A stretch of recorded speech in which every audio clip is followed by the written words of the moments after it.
Welcome to the Coffee House, where in the next hour, straight-talking John McCain pushing legislation that will shut down this show and public access TV.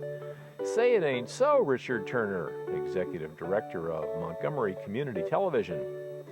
Also, author Joyce Hackett drops by to chat with Lisa Page about Washington Write a Story Day, and we'll hear an excerpt from participant Lisa Schamess. Episcopal priest Nancy James joins us to talk about what it's like inside the D.C. jail. We've got the Swedish blues and dieselbilly sounds of Robert Lighthouse, Bill Kirchen, and poetry by Ray Baroa, Sunil Freeman, and Thomas Sayers Ellis. The tambourine shakes like a collection plate, and this pastor wants to know who's in the house, where we're from, are we tired yet, ready to quit? We run down front, scream and shout, hell no, we ain't ready to go.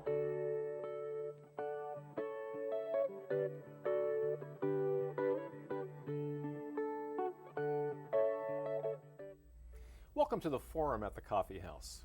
It's called the Broadband Investment and Consumer Choice Act of 2005, and its chief sponsor, Nevada Senator John Ensign, claims it will increase investment in communications, make the U.S. the global information leader, and provide consumers a range of cutting-edge communication services. All good stuff. And Senator Ensign's fellow Republican, John McCain, is an original sponsor. So why is there a grassroots movement to kill this bill that's pending before a Senate committee? With us is Richard Turner, Executive Director of Montgomery Community Television, the very place this program is produced. Welcome, Richard, to the Coffee House. Great to be here at the Coffee House. This bill, and there are others like it pending in the Senate and House, concerns what are called PEG channels, public educational and governmental channels. What are those and why do they matter? Well, first of all, you're probably watching this on a public access channel. These channels have been around really since going back into the 70s and really got instituted as part of regular cable offerings in the late 70s, 76, and then was basically reinstituted and affirmed every time there's been another set of cable or re-regulated cable. The channels are set aside as part of the public interest provisions that are part of the contract between the cable company and the local municipality, or what they also sometimes refer to as the local franchising authority. In our local area here, it's more than likely a county, could be a city. It's the governmental entity that controls the local rights of way, the piece of property between the street and your home. And it gives essentially the provisions for the cable company to come in and lay cables so they can do business in that public rights of way. And in exchange, provisions like PEG channels, public access channels, are made available as part of that contractual process. And how would these bills change the current arrangement? Well, there have been a number of bills that have been floated out there, basically testing the water to determine how the phone companies who are new entrants into the video business, well, you know what, that's really actually spin. They've actually had the opportunity to come into the video marketplace, but they're now trying to basically change the playing rules so that it's favorable in a business model in which they can make money. And that's somewhat to be expected. That's what they try to do. That's their business, is to try and increase the share of their stakeholders. And so they're going to look at the best possible or most favorable opportunity for legislation. What they've currently said is that, oh, well, you know, like the cable company has to go to all of those cities and counties out there, like Montgomery County, Arlington County, Fairfax, Prince George's, et cetera, and on an individual basis negotiate those provisions. That's what makes localism possible on the cable company, because it's through that negotiation that the Montgomery County has said, you shall have public access channels. And the rest of the in Montgomery County, for instance, there are 8 various kinds of public educational and governmental channels. Actually 11 channels, and 13 possible. So certainly it's more than some of the other areas where there's sometimes 4 or 5. But the real issue there is that each community has the opportunity to assess local community needs, and then based upon that assessment decide we need 5, 6, 10, or no channels. But these federal bills, the Ensign bill in particular, sets a cap on the number of channels. Actually it does. So it would basically upset the current process that we have out there for determining those local needs by shifting it to the national level.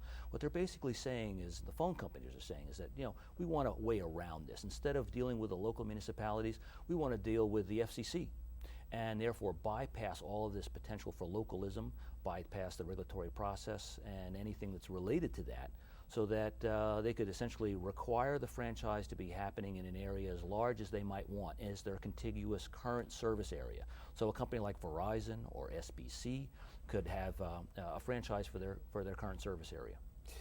It's ironic to me that the legislation that establishes, the federal legislation that establishes the current cable franchising system was sponsored by Mr. Conservative Barry Goldwater.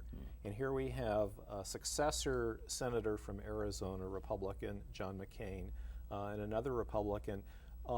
Back then, when Goldwater initially sponsored the cable bill, conservatism meant that you believed in local exercise of authority. Yeah, this is very interesting because it's really a shift, in terms of what you might expect out of either conservative or Republican doctrine.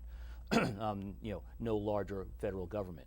On the surface, it looks like they're trying to actually build in federalism and basically cut out the local government and local states in that process. But I think it's really just a first step towards actual complete deregulation of the telecommunications market.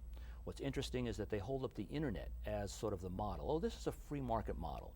There's no rules out there. Well, the only way the internet came into being is that there was a regulatory regime that required the local telephone companies to carry those internet signals on their system. And without that, I don't know that the internet would actually exist as it does today, even though Al Gore thinks that maybe he invented it. On the other hand, right now the cable companies compete with satellite providers, for instance. And the satellite providers have no requirements to provide local cable or local access facilities Yeah. or opportunities. Yeah. Isn't it unfair in that sense then to ask the cable providers to do that? That's a good question. This issue was addressed, and of course the satellite providers are regulated by the FCC. And the cable companies are regulated by local municipalities. So therein lies the difference. So you can see you have more localism with cable because it's regulated at a local level than you have with satellite when it's regulated at the federal level. Basically, satellites use the airwaves, and so as a result, they basically can just appeal to the FCC as what provisions they have to have as part of their agreement in an area. There's no local municipality saying to the cable operator, oh, you must provide public access, or you must provide fiber optic networks to help our government communicate more effectively. So one could say, oh yeah, well it's not a level playing field, and in one level it's not. It's a different technology altogether. But the reality is when you look at what Verizon is doing when they're coming into their neighborhoods, they're digging up the rights of way, they're laying fiber optic cables into your home, and in essence, basically, they are looking for a license to do that, even though it's the same concept. When you look at what services they want to offer, looks just like cable. And satellite uses the airspace above us, That's which correct. In the law is a public right-of-way as well. That's correct. So the public interest really could be there. The FCC could have mandated public access and could have said there will be fees and carriage, et cetera, but the FCC was clearly not as interested in localism as our local government is. Tell me a little bit about what these bills would specifically do in terms of the limitation on the number of PEG channels in a community, the limitation on the amount of financing that can come through a franchise agreement. Sure. First of all, it's important to understand that the way in which an access station like MCT exists is through cable fees that are assessed on the operator as part of that contract, and using the public rights of way, they're essentially paying rent for using that public rights of way and returning public interest provisions like public education, governmental access channels. The money, the channels themselves, the money to operate those channels, and some equipment monies that actually provide for the equipment like cameras, switchers, so all the technological equipment that makes this show happen. All of the bills right now eliminates the equipment. So in a future franchise, all of a sudden that available funding to make the equipment available would have to come from someplace else. One of the bills actually eliminates the franchise fees, up to 5% of gross revenues that are collected from the cable operators. In which case we'd have to say, well, operationally we'd have to look for other sources of funding. Would that come from our regular tax funds? So right now, the public access There would channels, still be a requirement, however, that they pay the maintenance cost on the right-of-way, isn't that right? That's correct. So Up at to minimum, 5%. well, or in some cases, what is considered the fair market value So that's ripe for the lawyers to come in and try and argue what is the fair market value or what is not the fair market value. In this case, and so in all of these cases, we believe these bills currently are very disruptive.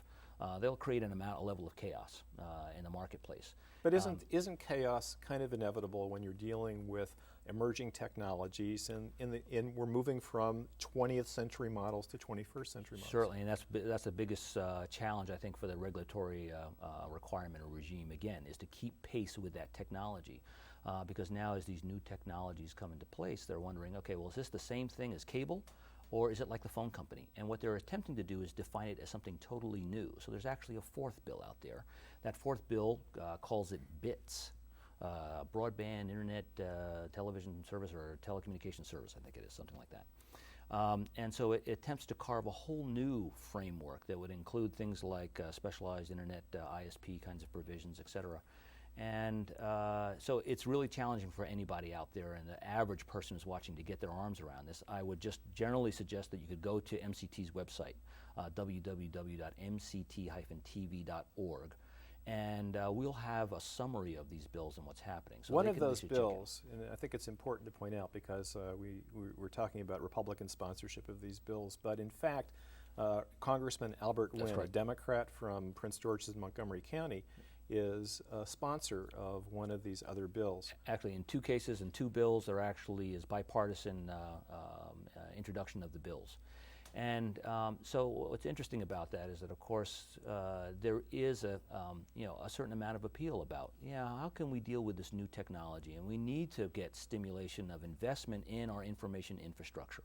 We need to, we've dropped to, I think it's 12th or 13th or something like that in terms of the amount of broadband going into homes. And we want to make sure that we're not creating a digital divide where there are some people who have access to this technology and others who do not. And the question is, what's the best way to stimulate that investment? And perhaps there should be greater incentives for companies that provide these kinds of public interest provisions for capital investment or return on that capital investment rather than simply just deregulating the marketplace. The bill that Congressman Wynn is supporting, what specifically would that do, and have you discussed it with him directly? Actually, no, we have not had an opportunity to discuss them with him. We've got requests to meet with him, and those requests have not been met yet. We have met with the representatives, other representatives from Congress, so that they can get an idea of what the impact of these bills are. Are they responsive? But and they are responsive. We met with representatives from Senator Sarbanes and Mikulski's office, and they're very concerned about the bills because they understand the connection with localism, the fact that this is a rare opportunity for anyone to come in and be able to use this resource and communicate issues that are germane to them and their communities. Uncensored, unfiltered, not a gatekeeper model. So it's important that this opportunity retained because they understand what about the grassroots, and that there need to be opportunities for individuals to come in and express themselves through this medium, this powerful medium. More people today are watching television or consuming entertainment than ever before. So clearly it is a dominant media and it can shape and influence our society. We need to use it for some good. If you were designing the bill, what would be elements in it? Well, certainly I think the provisions are to consider how the local franchising authorities could continue to meet those community needs. So certainly they could find a way to meet the kind of operational requirements that the telephone companies are looking for that span over multiple franchising authorities and find some consistency. Right now, the phone companies could come in and get a franchise right away under this existing, if they met all of the existing provisions. So I think really, when you look at the phone companies have certainly more capital than the cable companies do. One has to question really, what is this really about when it comes down to it? So I think you'd see a lot of the same provisions that you currently see protecting the public interest, cable service, customer service issues, being able to protect the local rights of way, and certainly being able to protect the public interest provisions like public education, governmental access, fiber networks that can allow us to communicate. Those kinds of protections would certainly be in there if I were able to write the bill. Many thanks to MCT's Richard Turner for joining us for this important discussion about our communications future. Perhaps we're too biased to present a balanced discussion of the Ensign-McCain bill and the others.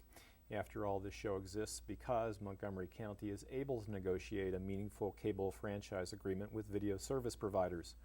The Ensign-McCain measure and similar bills would make that impossible. It would hand over to the highest bidder most of what little public space exists on the airwaves, and it would dry up funds for the handful of peg channels that remain. In a word, shameful. I'm Mark Cohen, and this has been Coffee House Forum.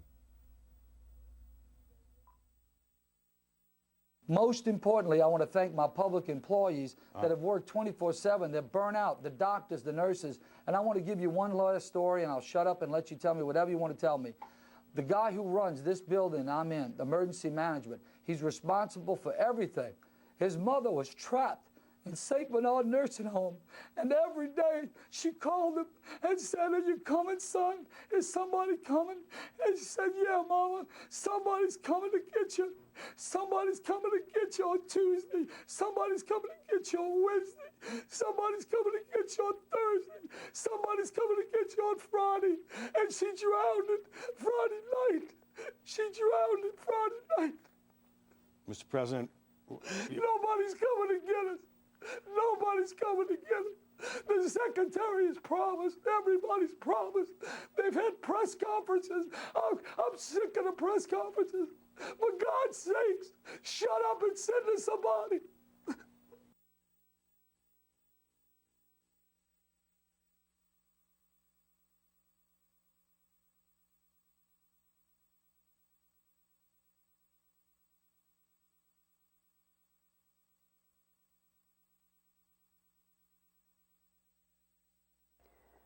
What weight does this berroa bear on his back, that it has made him wear his head backwards? How can he think he will find himself like that in this age of political parties, offices for profit? And if he comes and questions us on the world or on the air, what are we going to say to this poor deluded one? How do we explain to him you shouldn't ask if you already know? And when he comes and plops down right next to us with his smell of wine and laughter, why does he scratch at the corollary of life, arrive at his meetings late, forget to make his mortgage payments, his Sandinista debts, and the hug he owes Lautremont? Minor functionary of the imagination, this bureaucrat does not know which part of his timetable only exists from the night to his skeleton, and which other part might leave the morning open-mouthed, do shaking like a god who's going to sin.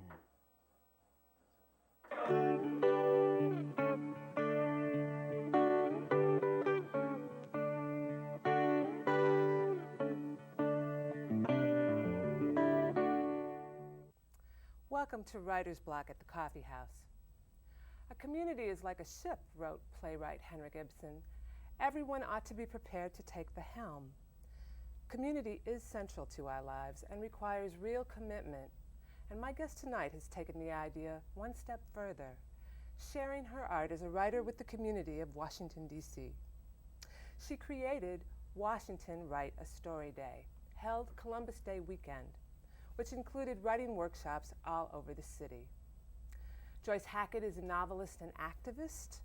Her novel is called Disturbance of the Inner Ear, and she lives in New York City. Welcome to the Coffee House. Thank you, Lisa. Tell us about Washington Write a Story Day. Well, it was an idea that I had when I was preparing to come here to become the Jenny McCain Moore Writer in Washington at GW. I looked up Jenny McCain Moore, who had endowed the fellowship, and she had written a memoir about ministering in the slums of Jersey City just after the war. And at one point she made a comment as she and her husband were trying to keep their doors open to everyone who needed help, that when we define community as everybody, we are each of us enlarged as individuals. And when I read that sentence, it really crystallized a stance that I had been leaning towards for a very long time, and I decided I was going to think about how I could make a project that would enable me to define my community here in Washington as everybody. Mm-hmm. And so you created a writing workshop that would go into several neighborhoods. It went into many neighborhoods. There were 2 workshops at Jessup Prison, at a halfway house, a nonprofit for domestic violence survivors, gay, lesbians, and teens. There were many in libraries and recreation centers. My idea was to really bring the resources of the literary community outside the circle of people who ordinarily have access to it. So I really wanted to, though there was one in Cleveland Park Library and Chevy Chase Community Center, I really wanted to bring writing and thinking about the city, an opportunity to think about the city in public, to people who didn't always have that opportunity. So for example, there was a workshop of many service workers, mostly janitors from the SEIU 1199, Hispanic janitors, many of whom were illiterate, and who also managed to tell their stories about how they are seen and how they see Washington. And the onus was to write about, the story had to include D.C., yes, a location. Yeah, all of the stories written were about an encounter in a D.C. public place. Yes. And so there were two reasons for I have this other life as a land use activist. So this project sort of combined my two obsessions.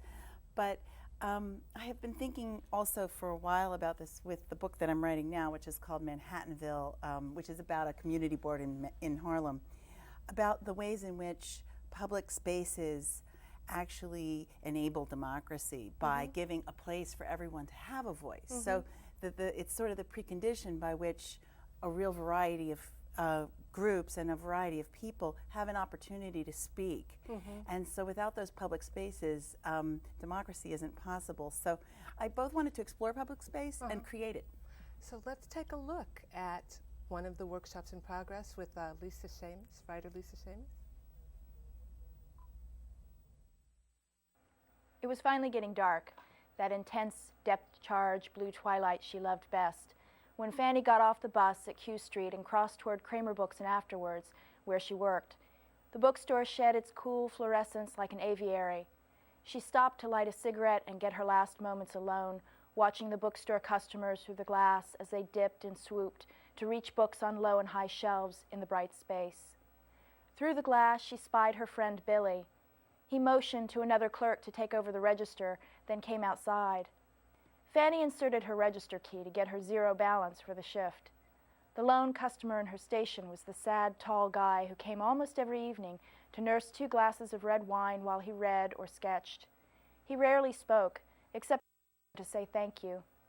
Sometimes he came earlier and had dinner, and sometimes he stayed late, poring over long spreadsheets with tiny numbers printed across the green and white lines. Sometimes she tried to see over his shoulder discreetly while he drew, to find out what those eyes took in of their surroundings. Most of the sketches were caricatures of other customers, but once she thought she saw a blurred figure in motion that could have been her, drawn with a few quick gestures, suggesting an apron around the waist and a coffee pot in one hand. No face, though, just a body at work. "Who has the ticket for table 12, she asked Cindy. "Jason has it." "Where are your shoes?" Fanny looked down and saw she hadn't changed into the black aerobic shoes she was supposed to wear. "Still in my bag," she said. "Sorry." "You know, just what is it that you do to make yourself so late every night?" asked Cindy. "Do you work another job?" Fanny shook her head. Sometimes she thought she ought to. Days went by without a single productive action on her part. Sleep till noon or later, lunch, shower, maybe some laundry, and then suddenly it was 7:30 and she would be late for the cafe again. She didn't put off coming on purpose. She actually liked it here. She liked knowing what was expected of her, the road of checking in, receiving her tickets, setting up her station, getting a cup of coffee, and hanging out with the other waiters while she waited for the late dinner rush to begin. She even liked most of the side work, refilling salt and pepper shakers, topping off ketchup bottles, cutting lemons and limes. The repetition was relaxing. She liked some of her customers, like this man at table 12 with his sketches and endless numbers and gorgeous eyes, and like the couple who came on Sundays to work the crossword puzzle together, not speaking for the most part, but completely at home with their Bloody Marys and the newspaper between them. She liked to think of herself as part of a couple like that someday. She liked to think of herself as a small but important part of that couple those Sundays, right now. "Here you go." She placed a napkin and the fresh glass gently at table 12's elbow. "Will you be having dinner tonight? Like to see a menu?" He nodded, and she smiled and lingered a moment, peeking into the bag at his feet to see if he'd brought his sketch pad. He caught her looking. "My name is Fanny, by the way," she said, "if you need me."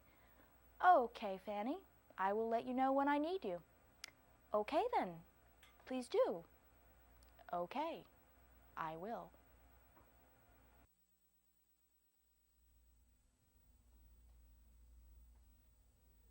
So great example of a story that was based in Washington, D.C. So where do you hope to go with this project? What are you aiming for? Well, the basic idea was that while there had been many projects in which cities read the same book, there had never been a project in which an entire city looked at the same object, i.e. their own city, and wrote about it. And so this project was really a first of its kind. I hope that it will be replicated elsewhere. And one of the goals of it was to create a very simple model by which MFA programs and creative writing programs at universities can bring their resources outside the university community and also have their writers reach out to do service and to experience many communities that they often don't experience when they're within the ivory tower. Well, you have experience in this whole area anyway with public space. Would you talk a little bit about that? I was the president of my neighborhood association in New York, but that obligation consisted mostly of getting drunk with about 6 other people, looking at tree catalogs where we never bought the trees. And but eventually, the university next to us decided to build a building that raised wide opposition. And in fighting it, I came really to understand that Columbia, which was my alma mater, could also be a rather destructive force to the neighborhoods nearby, specifically Harlem. And I came to see it from the other side, not the training towards a wonderful elite education, but rather as a locus of resources that could be spread out.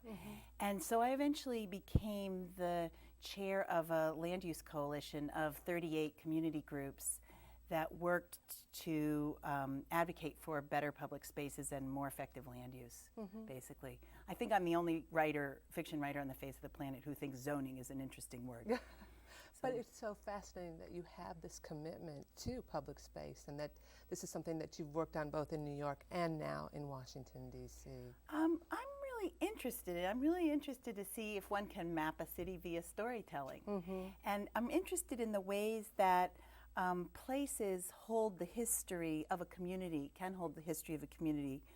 My first book was about the way in which, and it was about inherited trauma and the way in which history can reside in an individual as a perspective or a stance that one sees the world with. And in this book, I'm really thinking a lot about the way that a particular place can hold a history and that each person who visits it is a fragment of the story of the place.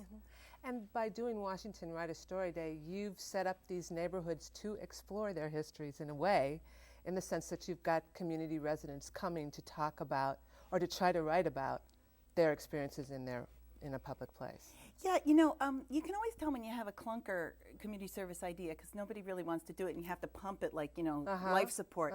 This one, my goal was 15 workshops and there were, I think, 42 or 43 of them because everybody really liked the idea and really liked thinking about, the other DC that's not the political DC. But the DC of common life. And I was so startled and surprised by that DC when I moved here that I really wanted the chance to celebrate it and I really wanted to leave something behind. I also think you brought together a community of writers. You put together, this roster of people coming together for this joint project. Well, I think so. I'm sure they've come together for other things like the National Book Festival, but I think what's really important to me is that a real number of the writers made a long-term commitment to the institutions or organizations where they went to work, including one in Jessup Prison. And one woman was taking Spanish lessons for a couple of years but had never been to the Center for Hispanic Mothers across the street and just walked across the street and now is volunteering there. So I really love sort of prodding people to do the community service that they wanted to do anyway and to go out to places where they wanted to go anyway. So it's worked out really well. Well, it's a fantastic idea and I hope that you pursue it. Maybe in other cities down the road? I hope so. I've gotten a couple calls actually, so it may well happen. And the book you're working on now is called Manhattanville? The book I'm working on now is called Manhattanville, which is an actual neighborhood in West Harlem. that got overrun by Harlem and is now going to get overrun by Columbia expansion. So it's a very small neighborhood that's trying to keep itself, and I was on the community board there. Very good. That's great. We wish Joyce Hackett luck with these future projects, and for more information, click on www.writeastory.org. I'm Lisa Page, and this has been Writer's Block.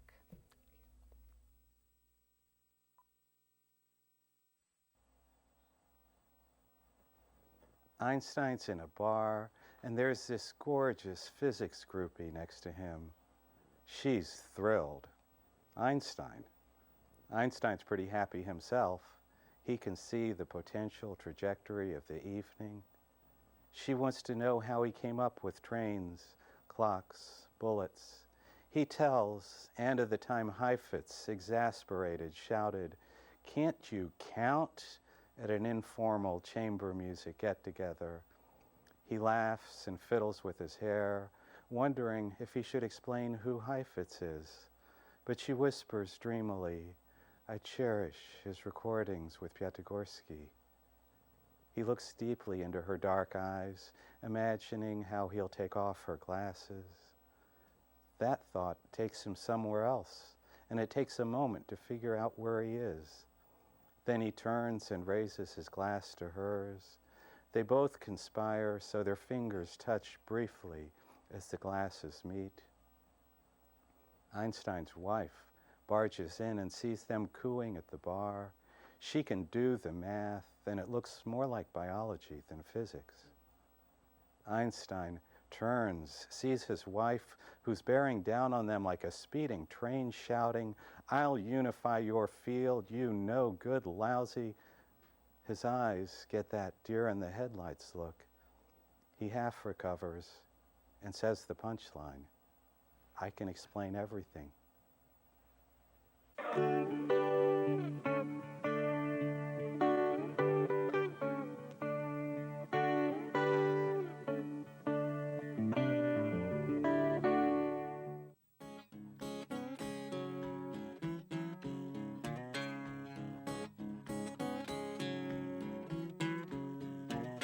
Get a job, make money, find somebody that will call you honey. You work hard all your life, so many things that you got to buy.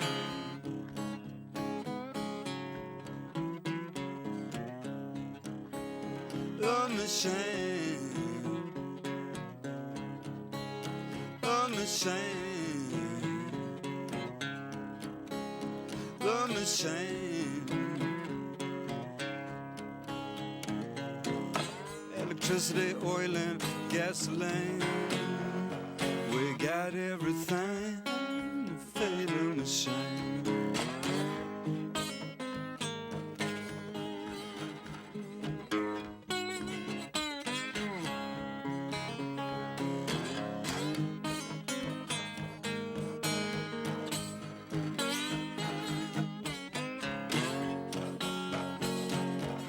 Turn the key, get around, press the code, you'll be safe and sound. Every Sunday for your soul, go to church with remote control.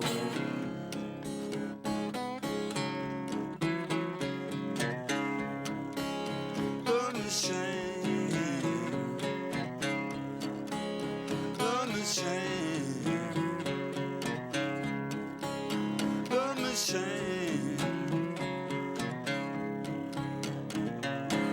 Children dying in a paper screen.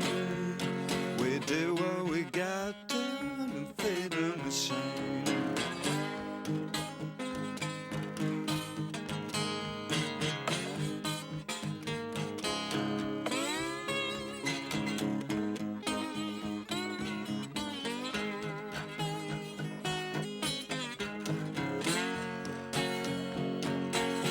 We cut down all the trays and trash and waste, just dump it in the sea.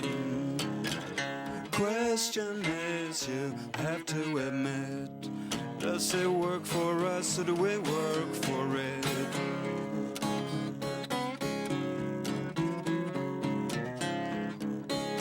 A machine, a machine,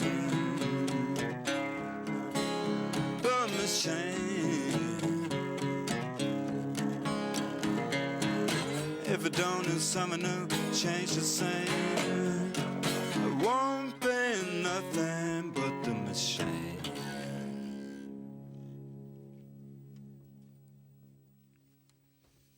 Well, Robert, I'd like to welcome you to the musical traditions segment of the Coffee House. Thank you. What was that tune called? That was called The Machine. What was it? The Machine. The Machine. Yeah, I wrote that actually back in '91 when around the first Gulf War. Yeah. So that was a while ago. You know, what's interesting is it's obviously a contemporary tune, but you play it in the what we'd call the old style. It stays a little true bit, to yeah. the, you know, I mean, if it was written in the 20s, maybe it was written about the First World War. Right. You know, Right. I guess that's kind of a neat thing I've always liked about your music is that a lot of times when you hear a performer and they go, and now I'd like to play some original material, that usually means it's time to get up and, you know, go hit the bathroom or take off because it's such an abrupt change from whatever else they're doing. But you keep it all tight. That's really good. Well, thank you. Sometimes you play electric as well. Yeah. Yeah. Yeah, this tune especially I do usually electric. Yeah, but it works with the slide and everything. It works pretty good. It's a cool thing. You know, hey, that's Bill Kirchen out there. Do you know him? Oh, yeah. Bill. Is that right? Let's get him to come up and play one. Okay. All right, wait, there's a guitar here. Can you borrow that guitar? He sure can. All right, all right. Howdy, Bill. David, good to see you. All right. Robert, good Hey. to see you. Good. Where does this go? This way. Oh, this way. Yeah.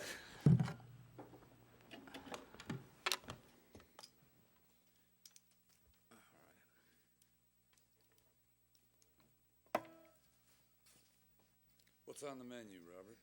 Well, I thought we'd do a little song here to celebrate spring and summer and do a song by John Brim called Ice Cream Man.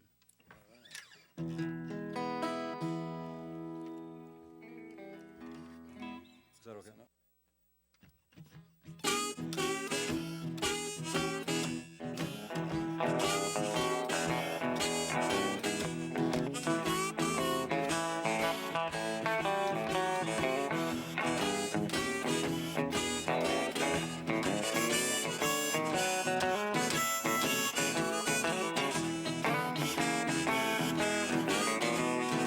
Summertime, say, there's something to keep you cool. Summertime, say, there's something to keep you cool. Hey, little girl, I got something for you. I'm the ice cream man. Stop me when I'm passing by. Ice cream man, stop me when I'm passing by. Hey, let me cool you off this time, baby. I guarantee I satisfy. I got cream sandwiches, Dixie cup, a popsicles and a push-up, so I'm your ice cream man. Stop me when I'm passing by. Let me cool you up this time, baby. I guarantee I satisfy. Right, Bill?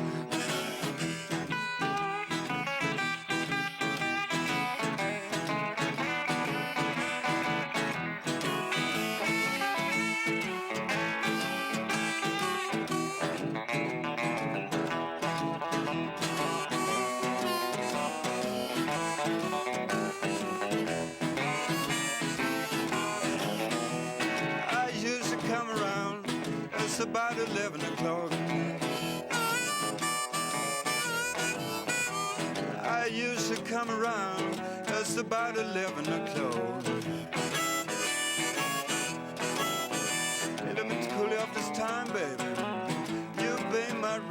store. I got all flavor, I got cool pineapple too. I got all flavor, I got cool pineapple too. One of the flavor, babe, got to be the right for you.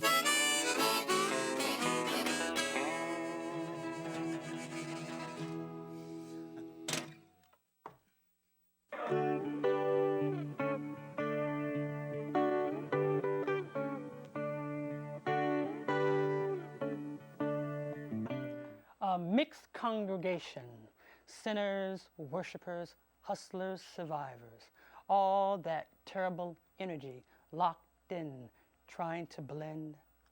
Such a gathering of tribes has little, if any, use for a silk-robed choir.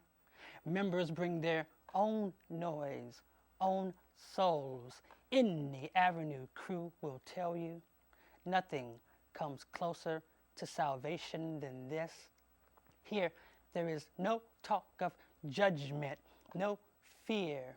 Every now and then, an uninformed God will walk in, bear witness, and mistake Kango for Halo, all those names for unwanted bodies being called home.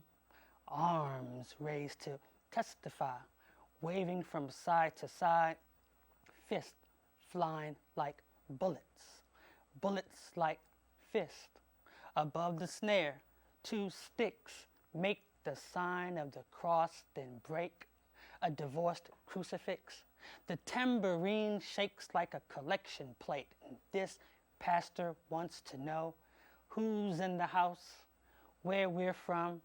Are we tired yet, ready to quit? We run down front, scream and shout. Hell no, we ain't ready to go.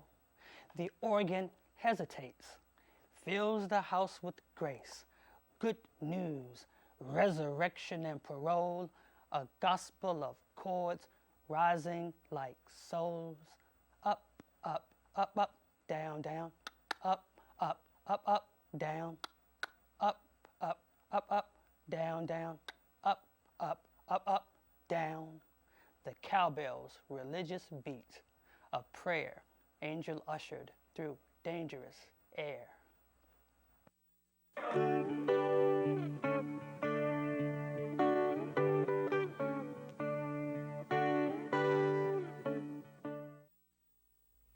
Welcome to the Willing Spirit at the Coffee House.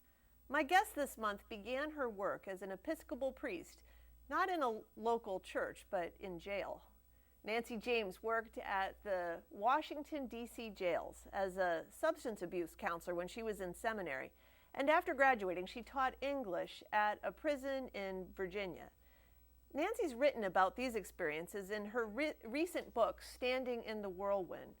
She describes there the abuse and the neglect that she observed in the prison as both deeply disturbing and also as formative for her understanding of her vocation as a priest.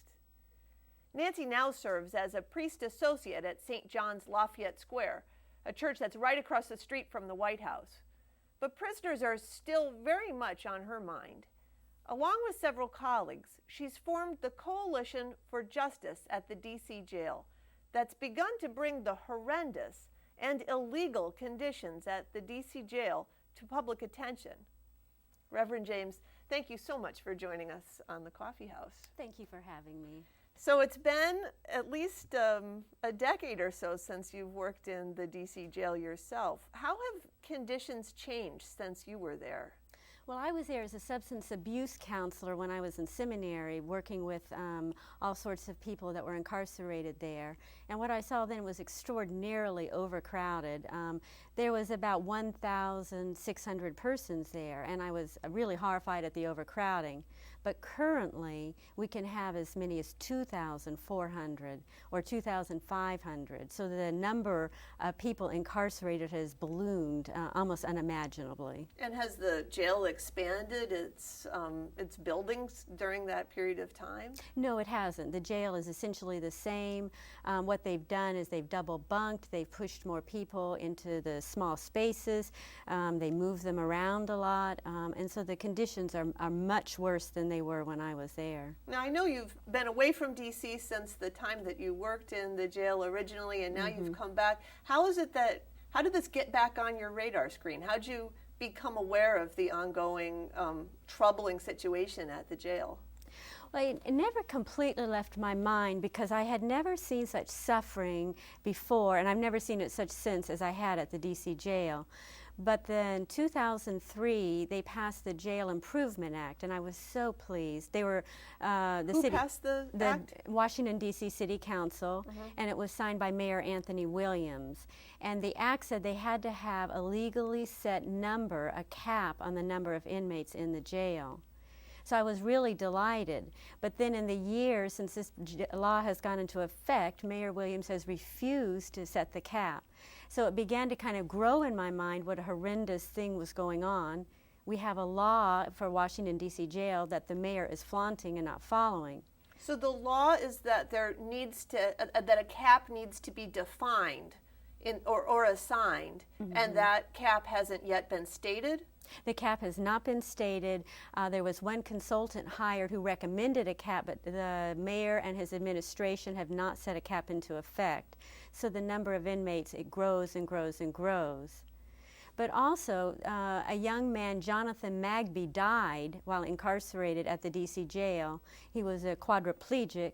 He was only there for 4 or 5 days, and he needed a ventilator to breathe at night. His mother brought the ventilator down to the jail, and the jail simply never got it to him. Even though inmates were telling the officials the young man was sick and dying, he was ignored, and he did die. And when I read that, I thought, as believing or faithful people, we must get involved with a jail that is letting people die and looking away. And have you found that other believing and faithful people have agreed with you? Is it been you formed a coalition around the issue, right? Right. We formed the Coalition for Justice at the D.C. jail, and we've had a very strong response. Petitions have circulated through churches, through synagogues, through mosques, through nonprofit organizations, with people signing saying it is time to end the overcrowding at the D.C. jail. It is time to request and demand that Mayor Williams follow the law set in the Jail Improvement Act. And tell me a little bit about what the coalition hopes to achieve, simply to have that cap defined, or are you looking for, is your agenda broader than that? Well, it's somewhat broader, but the first step is we need to get the number of inmates lowered in the jail. So we want the population cap legally set, which is a requirement already signed into law by the Jail Improvement Act. But the Jail Improvement Act also requires that there be reports issued about the inmate grievance process, about the medical attention, about the environment, and all of those reports are not being filed currently. And so we're requesting those reports be put into motion and be made public so that we, the citizens of this area, can watch and see what is going on in the District of Columbia jail. What do you think is the barrier here? What is the thing that's keeping what for you is such an obvious need and something that's certainly been publicized even in the last year in particular? What are the barriers for making change in this kind of a situation? Well, what one administration official said off the record to me was that there's no constituency for the D.C. jail, so politicians aren't concerned about their votes. And so I think that's a barrier. That's one reason we formed the coalition, was to make sure that the administration knows that there are people who are watching and we will vote according to the D.C. jail. But also, I think there is some lack of concern sometimes just about people that are incarcerated. And it's important for us to remember that some there innocently, but also the majority will be walking in our communities today, one day, and we need to be concerned about rehabilitation. We need to be concerned about how we're treating them so that they don't get worse while they're incarcerated. So there's some hope for help while they are in government incarceration. And when you go and talk to, say, your local congregation about your concerns, do you find that your congregation picks up on your concern and becomes, in effect, the constituency that's needed to make that change? I've been so delighted how St. John's Lafayette Square has responded. We've done adult forums about the jail. We've passed a petition around. We've done a march from St. John's Lafayette Square to the mayor's office to hold meetings about it. They have been extraordinarily supportive. We all know that we are responsible for what goes on in the jail corporately, and the people and the St. John's Lafayette Square people in churches and religious places all over the city have been very responsive. Do you ever get the other response? Do you ever hear that this isn't the kind of issue that churches are about, that this is sort of a political or a partisan topic, and let the advocates take care of that? You know, oddly enough, most people's response is this is the issue churches should be about, or religious organizations should be about. Every major religious faith says to look out for the incarcerated, look out for the stranger, to be careful, to treat them well. And that is an old ancient law from the Hebrew Bible, from Islam, from Christianity, from Judaism, that we care for those who we are disenfranchised or alienated. And so actually the response has been quite positive. How did this become an interest of yours?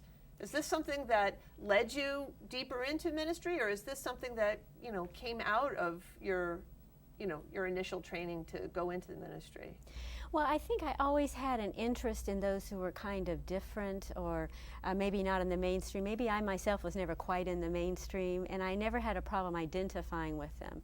But before I went to seminary as a professional musician, and so actually for concert experience, I used to play concerts in the jail. I played in Lorton Reformatory in Alexandria Jail, and really had a good experience and got to know people that were incarcerated, and it broke a lot of the barriers down inside of me. People incarcerated are just like us. They might have had more severe problems than we do, but they are still inherently good human beings made in the image of God, and I could tell that when I had played the music for them. Now, you said that you did spend some time at the Lorton Academy? Yeah, the name of it is Reformatory. It was kind of a euphemism. It was a Washington, D.C. prison, Lorton Reformatory. And that prison no longer exists, am I right? And you're absolutely right, and I'm very thankful for it. It was a very horrendously run prison, totally overcrowded, with people incarcerated with all sorts of crimes kind of pushed together. I taught there for 2 years full-time. I taught English to juveniles convicted as adults.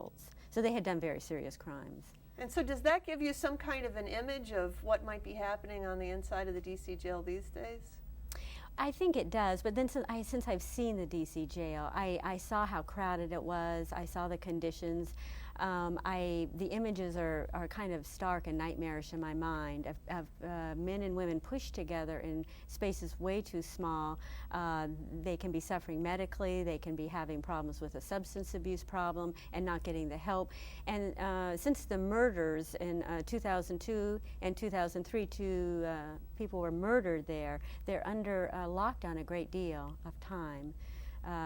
Gavon Pendleton was murdered, Mikhail Gaither was murdered, and then Jonathan Magby, of course, the quadriplegic, died of a coma after he did not have a ventilator. Yeah. There's too much death, and our city, our metropolitan area of Washington, D.C. deserves a well-run jail. This is a national disgrace for this area, and I hope people everywhere will get involved, letting our elected officials know we want the law followed. We need to have a jail that is well-run. We need to have a jail that is humane. We need to have a jail with rehabilitation programs.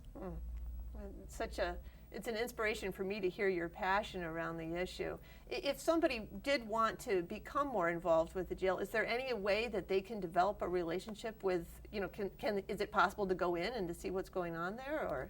Well, the jail is kind of a secret place, and that's another way we are our coalition is trying to open up the jail so more people can get in, that volunteers have easier access.